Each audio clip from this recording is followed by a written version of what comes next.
I want to start by saying that we all struggle with a certain level of anxiety with the state of the world as it is right now. And what I want to share with you tonight are some mental training tools where you can actually use that to your advantage, like shift your motivation so that you can find a way to work with it better. I want to start by sharing some statistics from the World Health Organization, the 2024 report. And this is what they found. Depression and anxiety rates up 25% of the first year of the COVID pandemic. That added to already of 1 billion people that were diagnosed with a mental disorder, with a population of 8.1 million at the time, a billion at the time. So that's 1 in 8 people. That's a lot. And they also found that there's a frailty in the support system, to help people that are struggling with these disorders. And I also found this phrase in the report that kind of caught my attention, and that is, mental health is a lot more than the absence of illness. It's an intrinsic part of our individual and collective health and well-being. So, we have a big problem globally, and there's a lack of resources, and at the same time, we're each tasked with accepting responsibility for our own, what we do with this situation, and that can develop more well-being for you and collectively for the world, and that's where mental training comes in. Mental training is something that you can practice on your own to develop skills that can help and improve your well-being. So some of you, or most of you, know who I am, but just to give you some background, I developed the Warriors Way mental training method about 30 years ago, started in the mid-90s, and taught a lot of places globally, a lot in the US also, and have 2 books published, Rock Warriors Way in 2003 and Espresso Lessons 2009. And the Warriors Way is very practical for how to focus your attention better in a climbing environment. Well, something happened at the beginning of this year that I want to share with you, and that is that I sold the climbing training business to my trainer in France so that I could focus in a non-climbing direction. This is something that's been really important to me from the very beginning. I knew I wanted to test this material in a vehicle and medium that I understood and loved, which is climbing. But ultimately, I wanted this to benefit a wider audience. So what's really cool about this is the climbing training can continue because we have a trainer network globally now that my trainer, Alma Esteban in France, will continue to grow. And I can focus on speaking about the non-climbing training, teaching retreats, and doing remote coaching. So it's an exciting time for me. Now, we were looking at this through the lens of the warrior. It is, after all, called the Warrior's Way. And so what I want to do is look at the traditional warrior, and then we're going to start bridging this to life. This is a picture of me on the far right with one squad from my platoon when I was in Korea. And we were tasked with going into the demilitarized zone, patrolling, looking for North Koreans infiltrating through the DMZ and make sure they didn't do that. So the DMZ, the demilitarized zone, is about 4 kilometers wide, and through the middle of it, they have what they call the MDL, the Military Demarcation Line. So the northern 2 kilometers are patrolled by the North Koreans, the southern 2 kilometers are patrolled by the South Koreans, and there's an American sector just north of Seoul that we're responsible for. It's an area that includes Panmunjom, where a lot of negotiations go on between the 2 countries. So just imagine you're behind friendly front lines, you're not in the DMZ yet, and you're tasked with going into the DMZ, patrolling, leaving after dark. Sometimes there's not a moon out. Really dark, you're going 2 kilometers for a certain distance, setting up what we call an LPOP, a listening post, observation post, and you need to listen and observe for the enemy coming through, possibly coming through the DMZ. And then leave and go back to front lines, arrive there before sunup. So the entire mission is done at night in the dark, so you're less visible. So this is what the traditional warrior does. They need to be alert as a warrior in enemy territory because they are in enemy territory, right?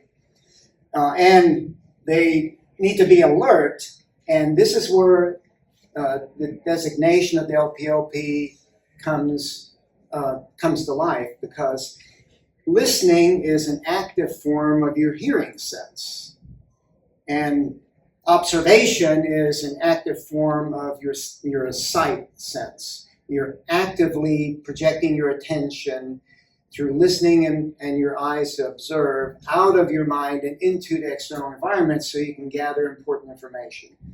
So alertness is a really important quality that traditional warriors develop so that they can survive if they come up against an enemy and need to fight against them.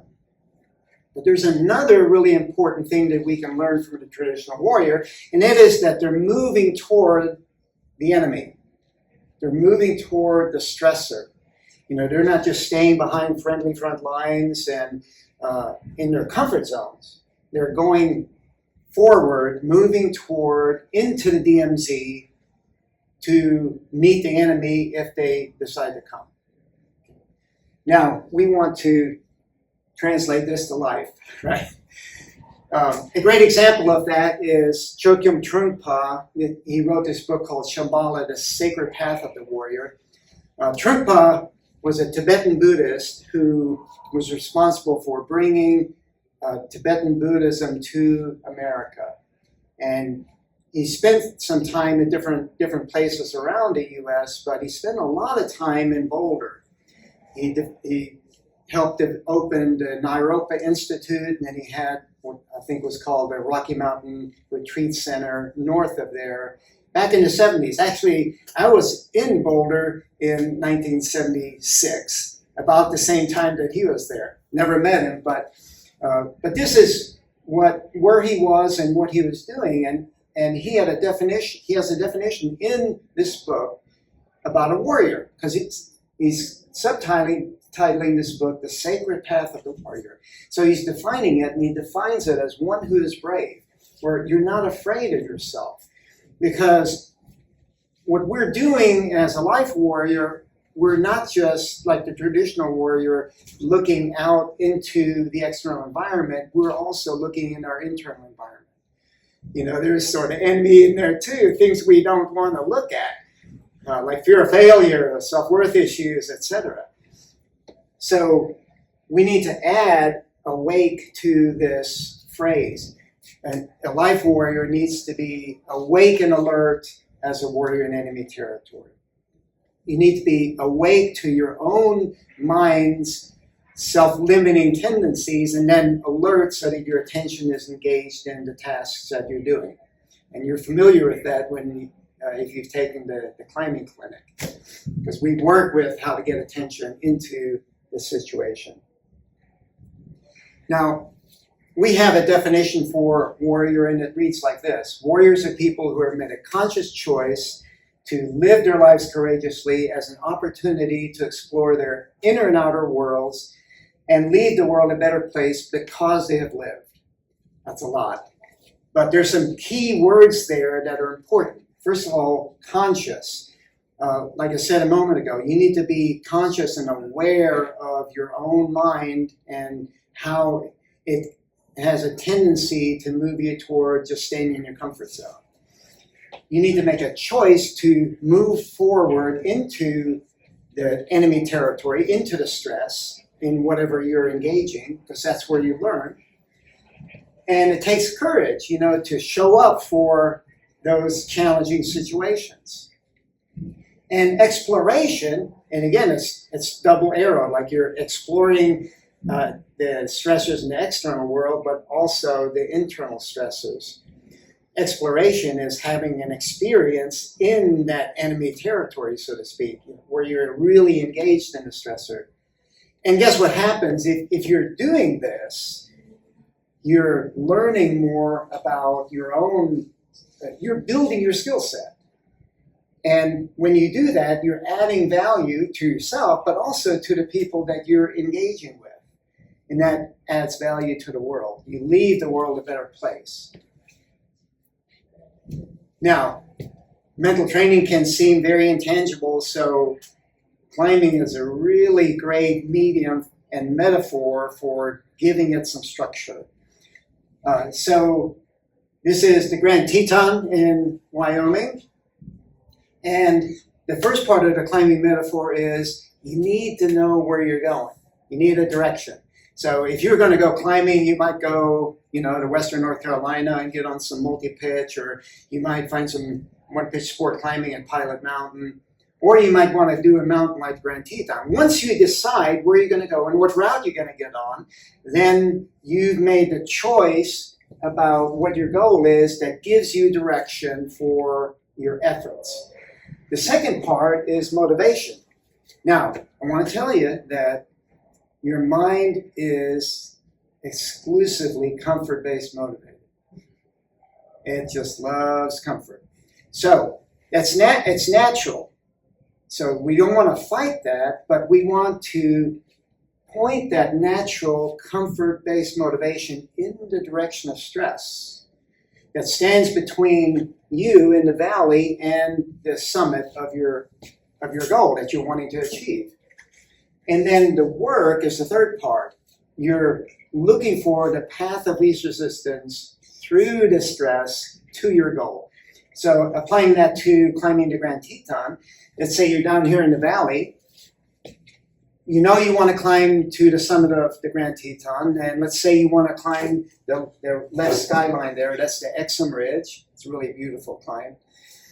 So you point your comfort motivation toward the summit, and then you find the path of least resistance to do the work. You're going up the zigzag trails. Anybody climbed on the Grand Teton? Oh, you're missing it. Great opportunity. Yeah. Zigzags up to Garnet Canyon here, and then you work up to the lower saddle, and then you find the easiest way meandering up the Exum Ridge. So this is how it looks in the climbing. In mental training, the goal is to create a warrior mindset, one that is using your attention more effectively. And your comfort-based motivation of the mind tends to create kind of a mental prison for your attention. It's like it wants to keep you in a comfort zone. And the work that you do is mental training skills that help free attention from that mental prison of the mind so it can be directed more toward the goal of developing a mind that lets attention go to the task more easily. So that structure can help us. Now, what I want to leave you with, and I'll go into, as we go through this lecture, we're going to be building up these points, but at the end, I'm going to leave you with a mental training tool with some action steps. I want you to have something very tangible that you can take away. And I can even I can create a PDF of this and email it to you so you can print it out and keep it with you. But it has three parts. You need to be awake to how the mind is thinking. You need to apply the tool to reframe stress. And then you need to be alert to direct your attention toward that stress so that it can be effective in processing the stress so you can learn. Okay, so that's preliminary. Now let's get into, I want to share my story, my mental training journey. So just as an example for what it can look like. So when I was 18 years old, a senior in high school, and you know, when you're a senior in high school, you're at the end of a chapter. You got to make a decision of, okay, do I want to go to college? Okay, what do I want to study? Where am I going to go? And so this is where I was. I was 18 years old and needing to make these decisions. And so I think we all like gravitate toward, well, what am I interested in? What am I good at? And the only thing I could come up with was, well, maybe music. You know, I was playing the French horn in the band, and my parents have a classical background in music. And so I thought, well, you know, I guess it's music. But for some reason, I set a goal to try out for Tennessee All-State Band. You know, we were living in Middle Tennessee, and so the fall semester of my year, it was 1972, it's a long time ago, I practiced diligently, and then in December we had Tennessee All-State tryout for the band. And I didn't make it. So you know what happens when you're kind of working toward a goal, tunnel visioned, and you don't achieve it, it's like it's taken away. Your attention expands, right? And guess what I became aware of? I started talking with other people outside of music and outside of the band, and there were actually other people out there that did other things. And I met someone that was into climbing, and he was into scuba diving and skydiving, all kinds of exciting outdoor activities. And this was like all new to me as far as activities. I grew up on a farm, but you know, we were climbing trees and working in the garden and stuff like that. But here, these were like interesting activities that I would like to check out. So he took me climbing, and this is the crag that I first climbed on. This is the first rock that I touched as a rock climber. It's a 30 short little limestone crag along the Little Duck River in Middle Tennessee. And I just loved it, you know. I loved the physical movement of my body. I loved getting up high and the struggle of it. And so I felt found. I felt lost after I didn't achieve the goal in music. Didn't know what to do, but then here, this guy introducing me to climbing, I had a direction now. And guess what else I did? I followed him to Tennessee Tech University, into studying geology, into ROTC. So this was my new direction. So I stayed at Tennessee Tech for 3 years studying geology, but you know, the better climbing is out west, you know. So I transferred out to Boulder and finished my studies at CU, University of Colorado, and then went into the military and had that tour in Korea. I ended up in a duty station in Fort Carson, which is by Colorado Springs, when I got out. And so the next logical step is get a job in geology, because that's what I studied. So that got me to the Wyoming oil fields. This was great. You know, I was on these oil rigs, checking rock samples, looking for hydrocarbon shows. And it was booming for 2 years. And then the price of oil dropped and it crashed. And the majority of people in the Wyoming oil business lost their jobs, including myself. So I'm feeling lost again. No direction. Everything had been laid out for me for about 10 years. You know, study geology, then go into the military, then go into a geology job, and now I didn't know what the next step was. So I got a job in a restaurant managing it, and then ended up moving back to Tennessee. And I was kind of curious about North Carolina, you know, because I knew about this crag, Whitesides, before I went out west. And I started asking the North Carolina climbers, like, hey, what's been going on at Whitesides? You know, because it had a reputation, I guess it still does, of having run-out trad routes and kind of scary, dangerous. I think sometimes they call them death routes, don't they? So I was developing a reputation for being fearless, even out west. And so I was thinking, well, you know, if those North Carolina climbers think that this is like too impossible to do, then maybe I can show them that it is possible. So they were telling me that the right side of the wall, you can see the white spot right here, that's its namesake. it's very overhanging, but to the right, you can see it's more gray, and that's because the wall leans in, and when it rains, water rolls down the wall, allowing lichen to grow, and then when they dry up, they turn gray. But the left side has this white spot because the water drips from the upper part of the wall down onto the lower slab, so it's really steep. And the North Carolina climbers were telling me, the routes on the right side are so difficult and run out that the left side is impossible. And so nothing was done over there. So I said, well, let's check it out. And so I partnered up with a couple of Tennessee climbers. There's Eddie Whittemore in the blue pants and Mark Cartwright in the red. He's crawling into the hall sack. I'm not sure why. But we packed supplies for 3 days, food and water and equipment we needed. And the end of the first day, we were up on Register Ledge, 2 pitches up on the wall. White Ledge is about 600 to 800 feet, depending on where you're measuring it. Day 2 started where I was leading up on a 3rd pitch, and you can see this is like the gray part of the lower slabs, but it's white above that. That's where it starts going vertical and overhanging. And then Eddie is taking charge of pitch number 4, the coal mine corner, climbs up to underneath that roof there.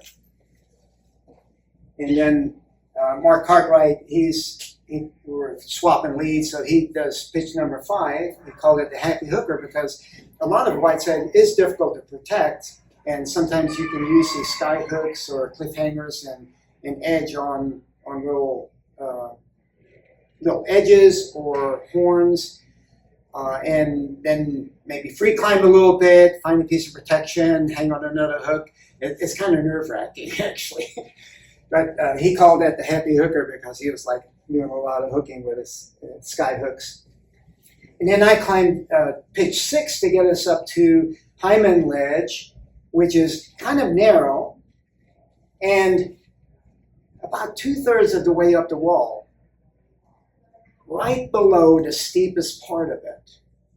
Now, North Carolina climbers were saying that this is impossible, so we were just now getting to the hard part.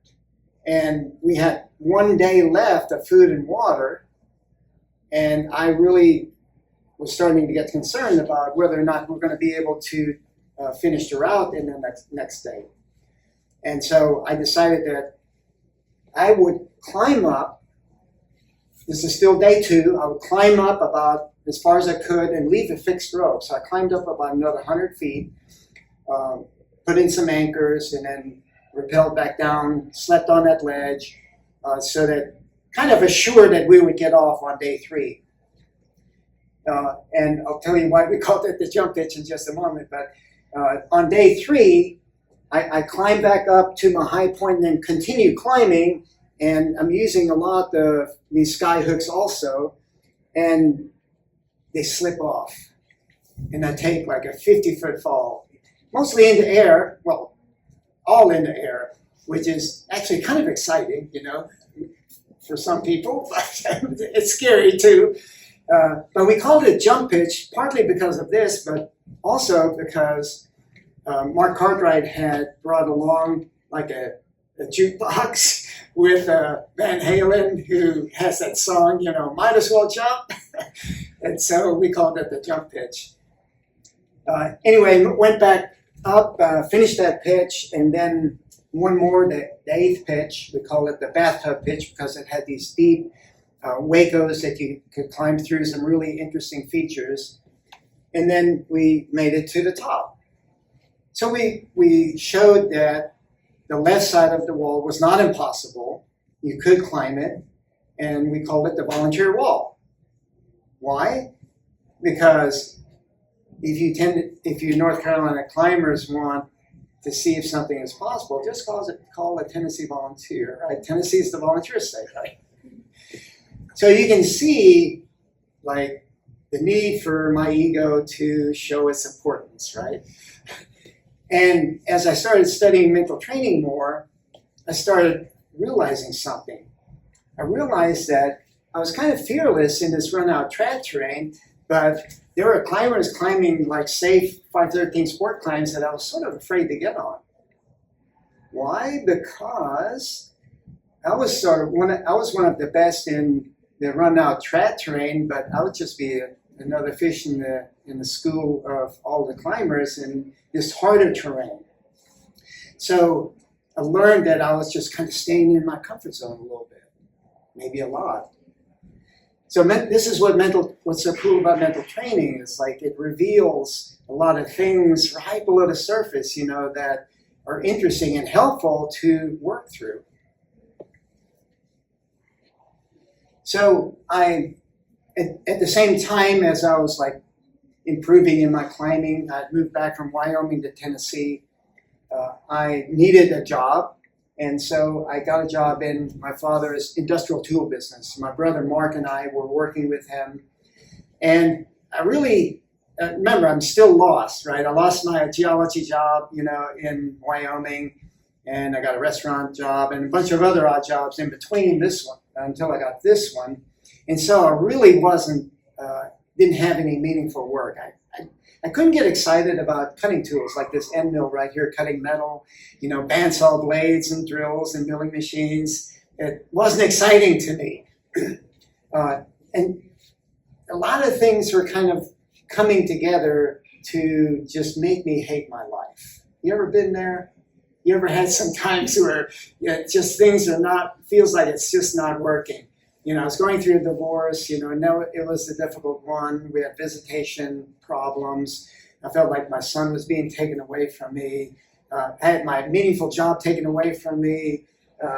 I needed money, and I didn't like the way my father was running the industrial tool business. He was like pulling money from profits, putting it into inventory I didn't think he needed. He could have been paying me more to make my life easier. All of these things, right? And I injured my elbow overtraining for climbing, and I couldn't climb, so hitting bottom. But it's interesting because that's where change happens, right? It's when you're in a position where you're not satisfied with the status quo, where you're ready for something else, right? And so I got a light bulb there because I like these jokes, about, how many engineers does it take to change a light bulb? I particularly like the one around the psychologist. How many psychologists does it take to change a light bulb? Anyone know? It's one, but the light bulb has to really want to change. That's a good one. It's only one, but he really needs to want to change. But I like that too. So wanting to change is the beginning of change. Like you have to want to move in the direction of change. Change is that enemy territory. It's that stressor. And that requires shifting perception. For me, I felt like, life is treating me unfairly, poor me, and I realized I needed to take responsibility for my own life circumstances. And when you're in a position like this, when you're hitting bottom, then just like when I lost, when I didn't make the Tennessee tryout band, I was open to something new. Here, I was open to something new also. And my younger brother, Mark, saw my pitiful state, and he said, I read these books, Carlos Castaneda, and I think you might find them interesting. He was trying to help me get out of my funk. And these books were really important for the climbers in the 1970s, especially in Yosemite. They're about Carlos, who goes on journeys and adventures about examining his mind, and Don Juan is his teacher and mentor, and the climbers really loved them, and they even named climbs after it, Separate Reality, that's a roof crack in Yosemite, and Tales of Power right here, that's a beautiful hand crack below it. But what Don Juan was teaching Carlos was how to develop more awareness, how to be an impeccable warrior, how to focus attention better. And a lot of it had to do with shifting perception, particularly out of the comfort zone toward the unknown, because that's where you learn. We don't learn in our comfort zones, as I think you know. And this, you see how this aligns with what I've been sharing with you about this warrior approach. We need to move toward what is uncomfortable for us, that enemy territory. So I was studying about mental training, reading these books and other books, and I had a 1-hour commute back each way to work, and I turned it into kind of an education opportunity. I would listen to all different kinds of lectures, everything from psychology to spirituality, even time management, and all different kinds I was just curious about mental training. And then after 5 years, I made a choice to start developing a mental training program for climbers. I felt like I loved studying about mental training. I loved climbing, and together it might create a career that gave my life direction.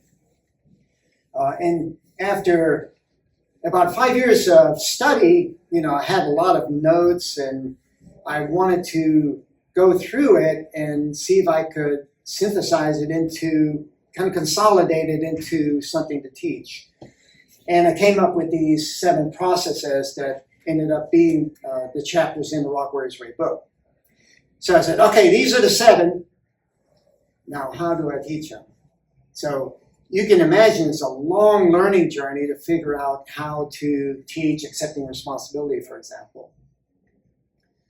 But I found something that was really meaningful, and I committed to it. I didn't know the end result. I didn't know if climbers would be interested in it. There wasn't anything in climbing for mental training at the time. Not a lot for physical training either. This was, the early mid-90s, and climbing gyms were just beginning to come on the scene. But that was an important thing, just like the TRC gym here. It's like gyms offered the great venue for being able to access climbers and a nice space for being able to teach. So it was a nice coincidence for that happening like that. So I think we can live in sort of a fantasy that we can create a life without problems. And it's just not the way it is. I love climbing and I love studying mental training, but that didn't mean that I was in a comfortable situation without problems. I still had problems in the form of mistakes and failures. When you're doing mental training with yourself, you're looking inward, and the more you look inward and deeper, the more things are coming up that are not so nice to look at, and so fear of failure is one of them. And so, for example, in developing the syllabus that we call the Falling Commitment Syllabus, just think about how many iterations I went through for being able to arrive at the one that we have today. We're still refining it in subtle ways, but there were like major adjustments in the beginning. So in other words, a lot of mistakes, a lot of failures. And I've trained about 25 trainers, and about 10 of them quit, and so my vetting process, wasn't I failed a lot in my vetting process, got better at it. But the point is that you're never going to get rid of problems. They're just a part of life. And this is one of the main shifts that we need to make toward mental fitness health. That stress isn't a problem, it's an opportunity. It's necessary for learning, and it's actually essential. Many of you have probably seen this graphic in our teaching. You know that the green comfort zone is what you know. That's what you've experienced, and that's not where learning happens. Learning goes in the direction out of the green comfort zone into the yellow stress zone. So stress is where you learn, not necessarily out here in the panic zone or even out too deep in the yellow zone. We encourage people to get a little bit into the yellow zone so you can willingly kind of be there. But it's essential. It's not something that's optional. Like learning requires going into the yellow zone. It's essential for learning. So the main shift that we're making is don't fight that. Don't fight against that reality. Find a way to frame stress as a learning opportunity so you can fight with it. And I'm using fight here because we're talking about warriors, right? Warriors fight. And fighting is really just about exerting effort. How are you going to exert effort? You have to exert effort to create something of value in your life. So, I want you to just notice your breath for a moment. And I just want you to pay attention to the mechanics of it. What makes up the breathing? Just breathe for a few moments. What do you notice? Anybody? You have an inhale and an exhale, right? Yeah. Just like this cartoon, inhaling and exhaling, right? It's just a basic mechanics of the breathing cycle is two, not just one thing. And you have the same thing with like the night and day cycle, right? You guys are climbers, right? There's a stop move cycle in climbing. And in mental training, there's positive and negative also. So what the breathing metaphor helps us do is to understand the reality that we need to align with. So we don't want to just have positive thinking and repress the negative thoughts. Then we're fighting against one part of reality that we don't like, and we end up just surviving. But we want to thrive, so what I'm advocating is neutral thinking, more the observer, the witness, so you can notice positive thoughts, you can notice negative thoughts. You can notice how your mind is thinking and then decide which thoughts you want to act on, which ones you don't want to act on. This is a critical mental training skill. And it helps you fight with the situation in ways that are more helpful so you can actually thrive in life. Okay, pull out your phones. I want you to answer this question. What's the biggest problem you can frame it in climbing if you want to. What's the biggest problem that you're dealing with now in climbing? Or you can frame it in life if you want to. And if you don't have something to write it down, it's helpful if you can write it down because I want to see how your answers change as you go through these three. So I'll give you about a minute. What is the biggest problem that you're dealing with right now? Climbing or otherwise? Okay, so to conclude your thoughts on that, and now, what is challenging about that problem? Like reflect on it that way. Okay, you've got this problem. What's challenging about it? And then kind of conclude your thoughts on that, and then now reflect in a fresh way on what's the opportunity with this problem. What is the opportunity in it? Okay. So look at your word choices, your phrases when you framed it as a problem. How does it change when you frame it as a challenge? How does it change when you frame it as an opportunity? Anyone want to share? Yes, Sam? I was thinking that it's really hard for me to commit to any objective, whether it be with a job or I've been trying to get up Mount Hood, but I keep waffling back and forth, and just a lot of things. And what's challenging is that I'm afraid that I'm going to regret the choice if I make it. So I decided that the opportunity is I can learn to live without regret. I can make where I am right now the right choice.